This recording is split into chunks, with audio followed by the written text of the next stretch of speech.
We live in a world that rewards results, not reasons, and yet, every single day, millions of people wake up and surrender, not to defeat, but to excuses. They surrender not because they can't, but because they convince themselves they shouldn't. They let fear masquerade as logic, doubt disguise itself as prudence, and comfort parade around as wisdom. They kill dreams before they ever take their first breath. They don't fall behind because they're not capable. They fall behind because they believe the excuse more than they believe in themselves. But let me ask you something. What if we stopped doing that?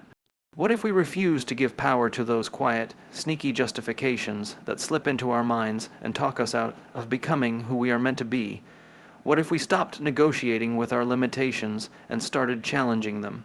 Excuses are seductive. They're comforting. They offer a way out, a softer path, a shield from potential failure or judgment. They tell us, you don't have enough time, you're not ready, you don't know how, someone else will do it better. They sound reasonable.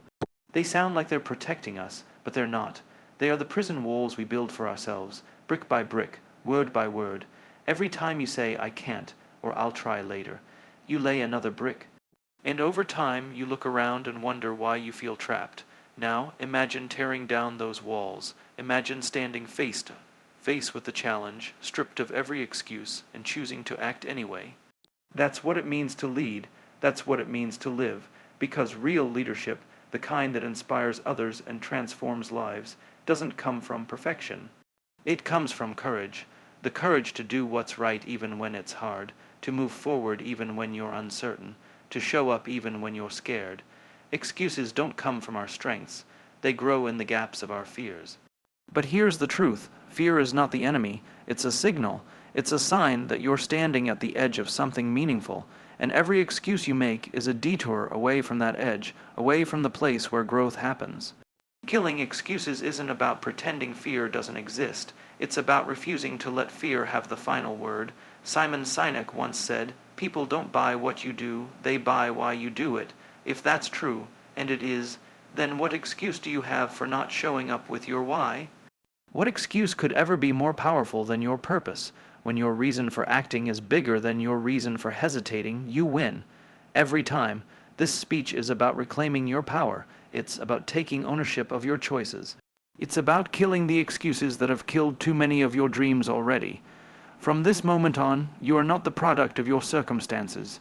You are the architect of your response. You are not the sum of your failures. You are the author of your next chapter. Excuses have had their turn. Now it's your time.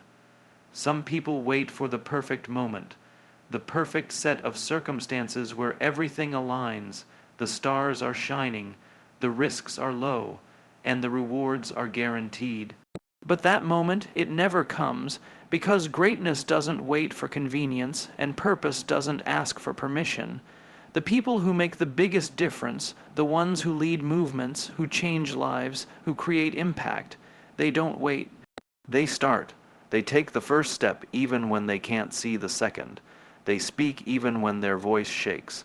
They try even when success isn't promised. They understand that excuses are the enemy of momentum. And momentum, however small, however shaky at first, is the beginning of everything. You don't build a legacy on intentions. You build it on action, on showing up consistently, imperfectly, and unapologetically.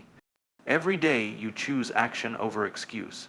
You get closer to the life you were meant to live.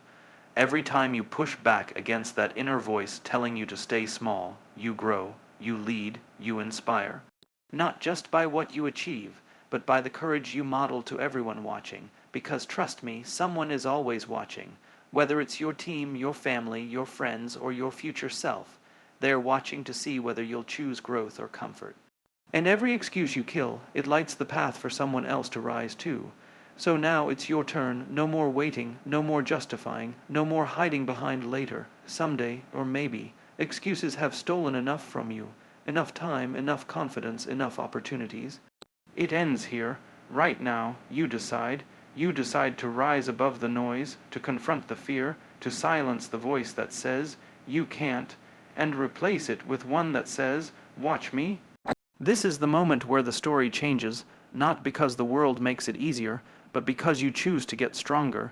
You choose to lead, to act, to step forward without every answer, but with every ounce of your resolve.